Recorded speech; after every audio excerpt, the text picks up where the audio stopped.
Hey, what's up YouTube? Off-Road Garage here. And in today's video, we'll be telling you guys about all those Cherokee parts. And this thing. Sorry about the car noises in the back. It's like right next to a road. But, I bought this thing, I want to say, maybe a week ago. Maybe less than that. 1989 Jeep Cherokee XJ, and she's pretty clean. I'm not gonna lie, she's pretty clean. The wheels, stock Jeep wheels, but as you can see, the freaking brake dust on them. But so they might need brakes in the front end. Most likely not. It's just brake dust. I am getting rid of these wheels and tires because aluminum sucks for off-road. Sorry, I got snow on my boot. And these 29s, or 28s, whatever they are, they're too small and they're street tires. So, if you know me, I like to lift my vehicles, build them, to do some off-roading and some overland. And you guys see the YJ, or seen it. I built that thing for off-roading, mainly off-roading.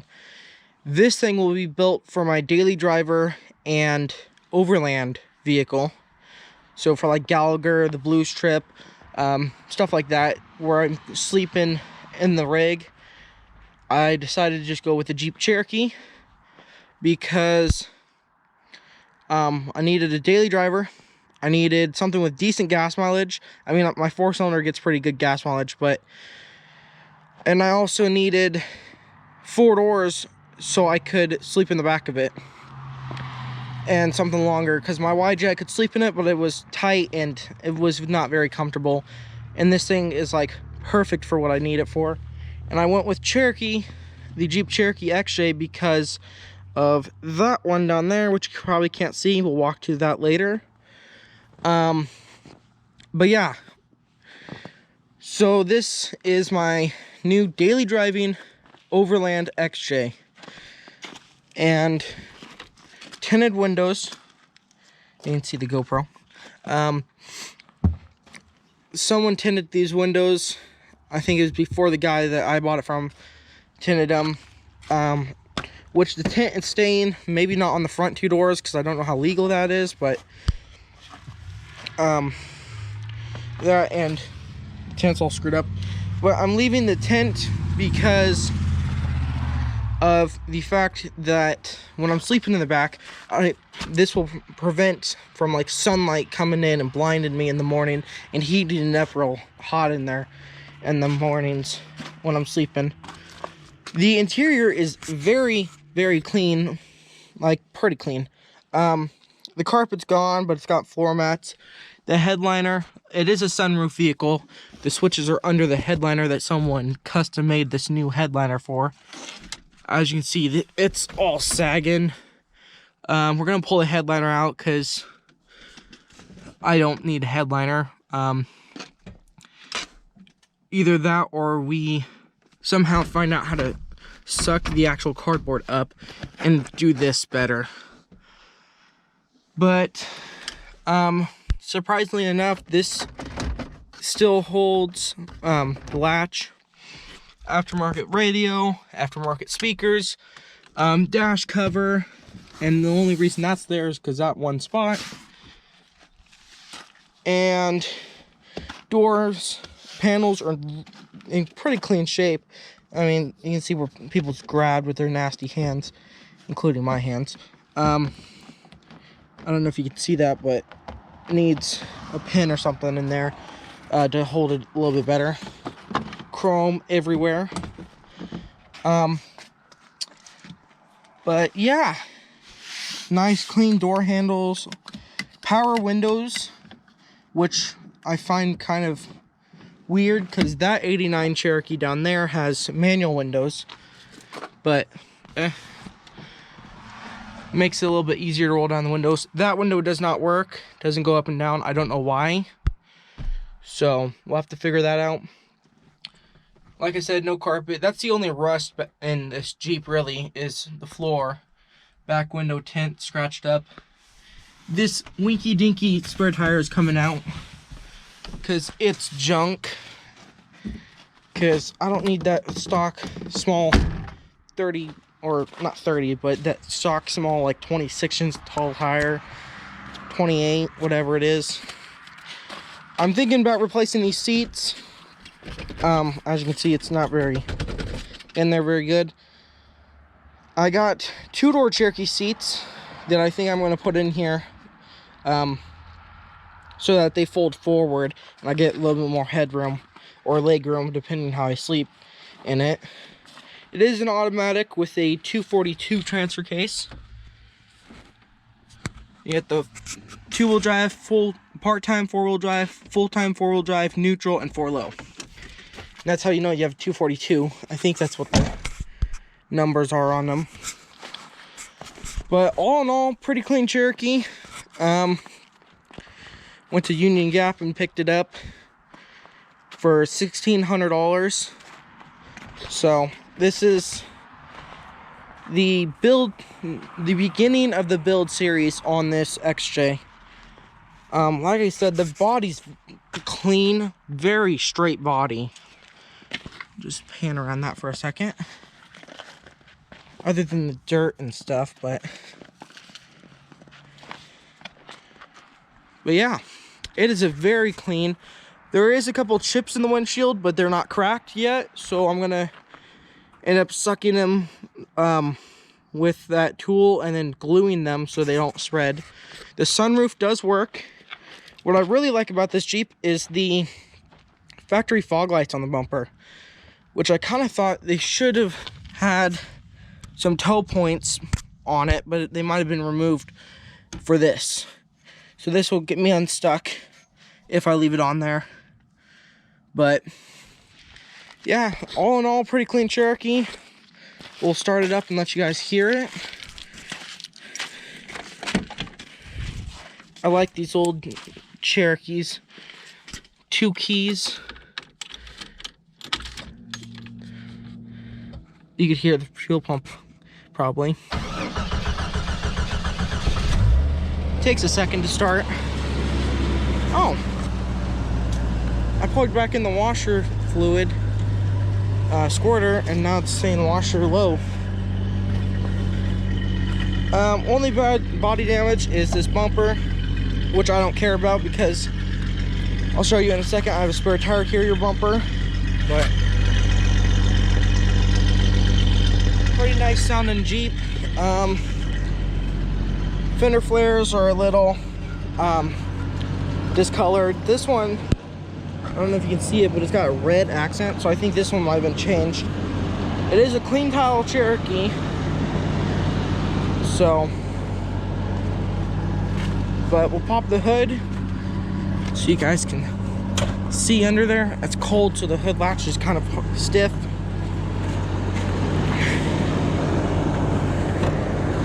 Give me a second. It does have the Bird Box system. So, but the battery is new, the valve cover is brand new, the oil pan is brand new, and it's got gaskets on the oil pan and valve cover, brand new. Fuel pressure regulator is brand new, and a power steering pump line is brand new. So, but yeah, it's actually pretty clean Cherokee. You get your power shifter, power and comfort. I just leave it on power. I don't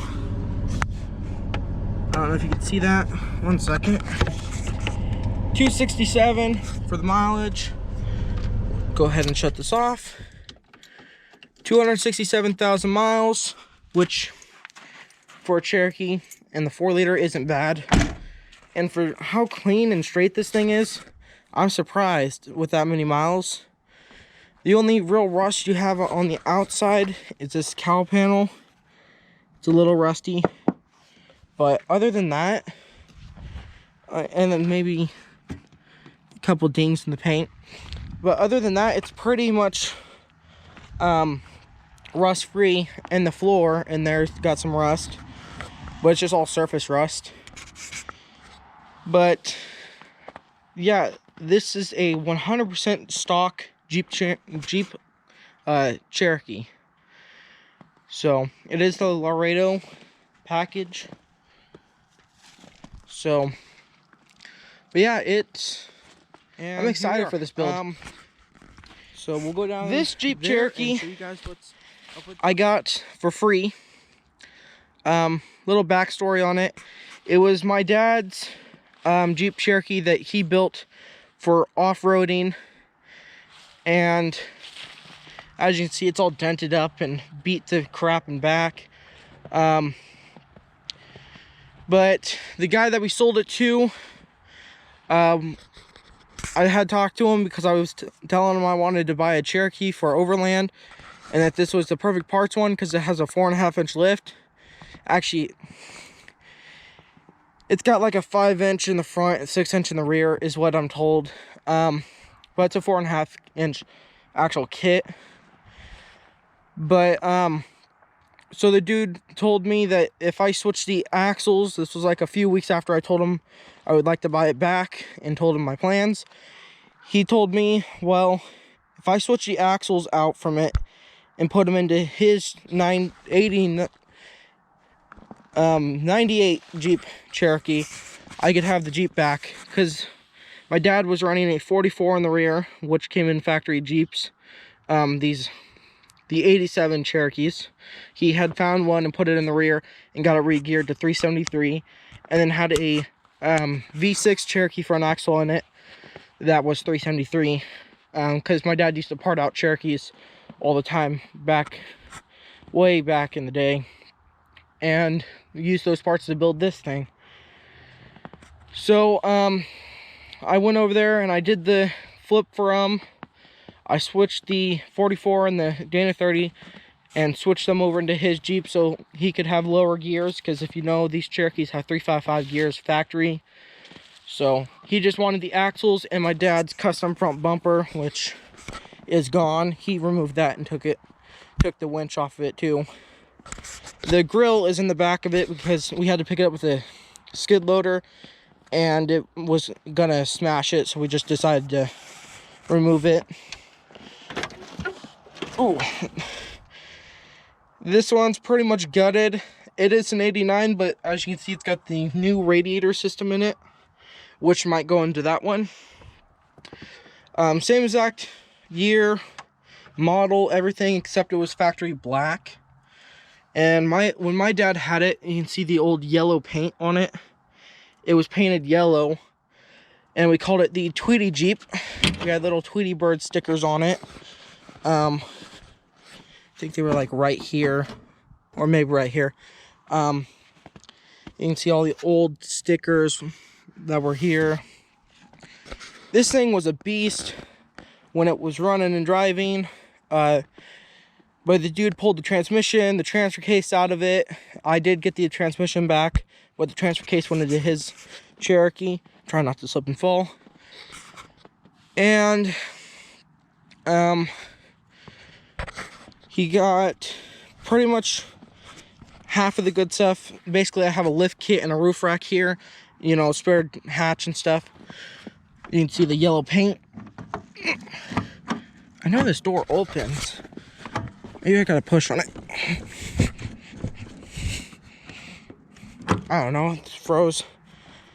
I was trying to open it to show you guys the roll cage that my dad had in it. It might be better from over here. It goes all the way to the front. Show that in a second. But what I'm using off of this is the roof rack and the lift kit. This has the 8 1/4 in the rear right now because of course it came out of the newer Cherokee. You could see old yellow paint and the holes from where my dad drilled it and put the spare tire carrier rear bumper. It was on there, but the guy that I got it back from something had happened where it snapped off the back, and ripped the metal and crap, so that kind of sucked. But he did have another one that he gave me since he stole the front bumper, so I have that one. That's the whole bumper and the system, so that's going on my new Cherokee. These doors were switched out. I have the still yellow doors that came off this thing before he switched them. That door was actually off of my dad's very first Cherokee. My dad used to build a lot of Cherokees back in the day. The exhaust system pulled off of it. The old Cherokee grill. So, and of course tires that we demounted and just threw in here. Door panels. I did yank apart the steering column for the ignition switch because my Jeep ignition switch went out.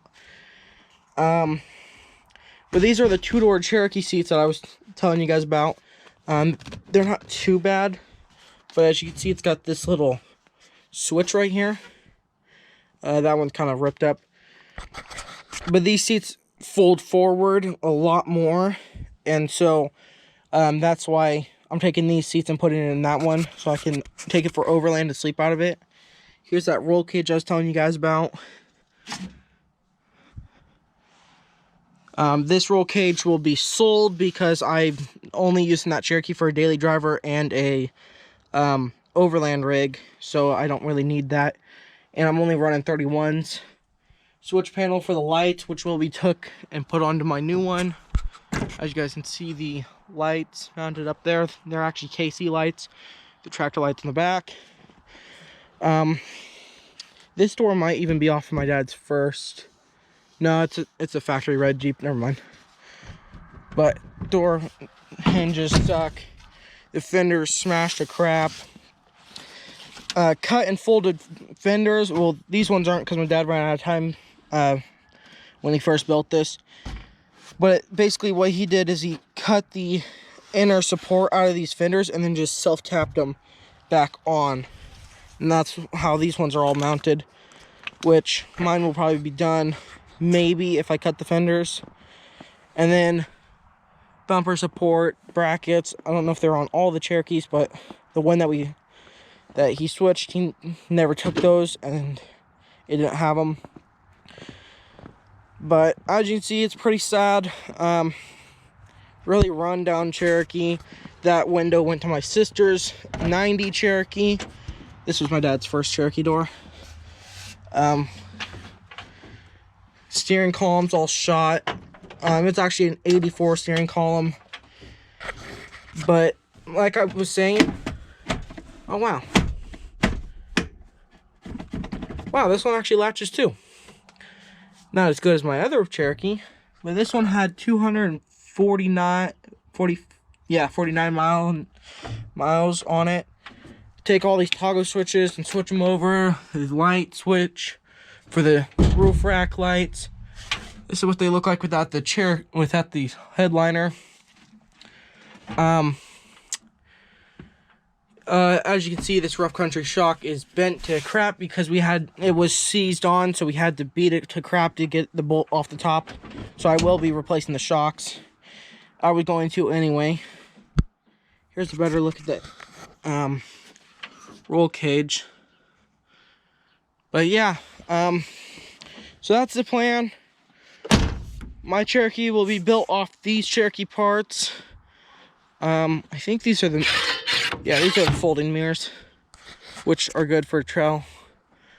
The roof rack, the lift kit, and maybe a couple in the seats and a couple other parts will be put onto that, and then the rest of it will be completely parted out and sent to the junkyard unless my brother said he wanted to do something with it after I was done parting it.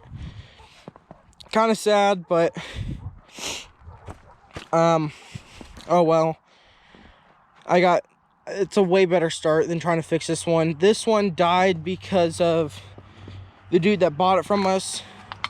He ran 35s on it when we only had 33s. Ripped the steering box out of the frame and well, the bolts just snapped off. And he also, I think something else broke. Oh, yeah, the engine was running a little rough. And so he just decided to part it out. Which is fine with me because I now got my dad's original, or not original, but my dad's Cherokee back. And the reason I did this is because I always wanted to buy it back because I was really sad when he sold it. Because I grew up four-wheeling in this thing with my dad, snow wheeling, going up 613 and stuff like that, Natchez Pass, Beverly, all that. And it was like a hardcore wheeling Jeep, or not like hardcore like you see rock buggies jumping up mountains and crap, but it was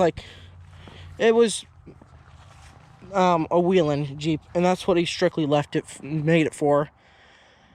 So I kind of wanted to buy it back running and driving, but it worked out where I just got it back for free if I did that trade work for him, or I guess it is trade work. So where I switched those axles. But yeah, this should be a very fun project. Like I said, the roll cage isn't coming with us because I don't want to lose all that room in my Cherokee for a roll cage that I won't use. So it will be sold. As you can see, the fenders are just beat. But yeah, it's going to be sold. Probably a couple more parts off this thing's going to be sold to recoup some money to build the other one. But this one was named the Tweety Jeep because it was yellow and had the Tweety bird on it, like I said in a few minutes ago. That Cherokee over there, we're gonna take all these parts, all the like lift kit, roof rack, two-door seats, and all that kind of stuff that made it the Tweety Jeep, and make the lights work and everything. Anyway, all the stuff that made it the Tweety Jeep, we're gonna take all that, we're gonna put it on that Jeep, that white one, and we will paint that white Cherokee yellow and make it the Tweety Jeep number 2. That's the plans, but it won't be as built as this thing. It won't have cut fenders, but as you can see, it really doesn't look like it's got cut fenders. But you can see they've been cut and folded years ago. So, and the front ones were just sliced. That's why they're so fragile. But yeah, it's the Tweety Jeep number 2 project, like I said. But it will be mild, a little bit more mild than this. It will have 31s, those ones that I had on my Jeep, those general grabbers, 31 1050 15s, and it will have no like offset wheels or nothing, but I might put the white spokes on it, but I might just switch those to some steel wheels and paint the steel wheels black. Switch the tires onto some steel or aluminum or something. Only reason I would go with aluminum is because I'm not hardcore wheeling it, so I'm not worried too much about it. But if you ever want to off-road a Cherokee, you need steel wheels like this thing was built for. So yeah, I think that's pretty much it. Like I said, just parting this one out for that other one. So, thank you guys for watching. Please like, comment, and subscribe.